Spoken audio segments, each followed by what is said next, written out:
បាទនេះគឺជាទូខ្នាតវែងដែលពុកម៉ែបងប្អូនបានឃើញនៅក្នុងវីដេអូដែលគេបង្ហោះបាទទូនេះគឺយកចេញមកពីវត្តអំពវ័នស្វាយដំណាក់បាទយើងប្រកាសជាបានឃើញហើយបាទទូកមួយដែលនៅក្នុងឆ្នាំ2024បាទសឡង់មួយបានគៀបជាប់ទូកនេះបាទមិនទាន់បានចុះអមផងបាទគឺត្រូវបានសឡង់មកគៀបជាប់ហើយនឹងបាក់ក្តារសាបនោះហើយគឺជាទូកអំពវ័នធីតារចនាមានជ័យបាទនៃរោងទូកបាទដែលយើងបានឃើញមានទូកចំនួន3គ្រឿងបាទទូកនេះហើយដែលមានចំណុះរហូតដល់83នាក់នេះបាទនៅពេលដែលសឡង់បានគៀបជាប់នឹងសឡង់នោះគឺបាក់ក្តារសាបនេះតែម្ដងបាទគឺគួរឲ្យសោកស្ដាយខ្លាំងណាស់បាទ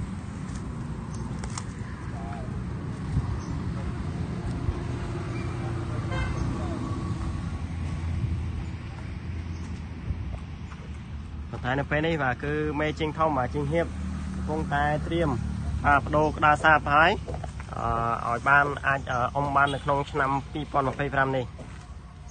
បាទអំពវ័នធីតារចនាមានជ័យបាទស្ថិតនៅវត្តអំពវ័នស្វាយដំណាក់បាទឃុំជំនីស្រុកក្រូចឆ្មាខេត្តត្បូងឃ្មុំឥឡូវនេះបាទកំពុងតែរៀបនឹងបដូរក្តារសាបហើយ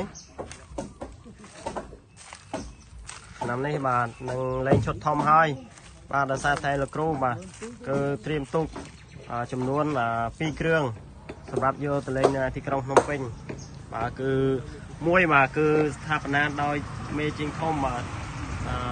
មេជាងទីសិង្ហៀបចំណែកឯមួយគ្រឿងទៀតបាទគឺកសាងឡើងដោយមេជាងហួសសីហាហើយជាងកាសបាទនឹងយើងនឹងបានឃើញបាទល្បឿនរបស់ទូកទាំងពីរនេះហើយនៅពេលថ្មីនេះហើយមេជាងដល់ដល់ហើយជាងបាទនៅណាម៉ាក់ហ្នឹងណាបាទជាងគាត់អូបាទ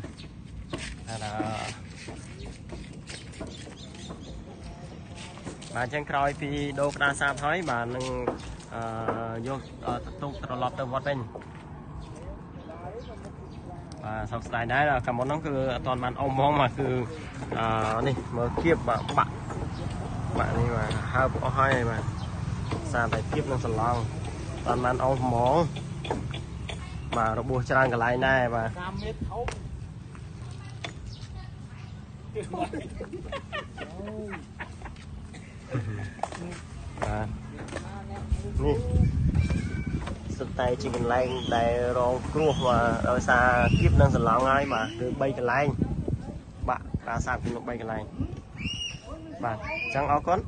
ពុកម៉ែបងប្អូនដែលតែងតែតាមដានទស្សនាវីដេអូរបស់ឲ្យមានរហូតមកបាទនេះនៅវីដេអូក្រោយទៀត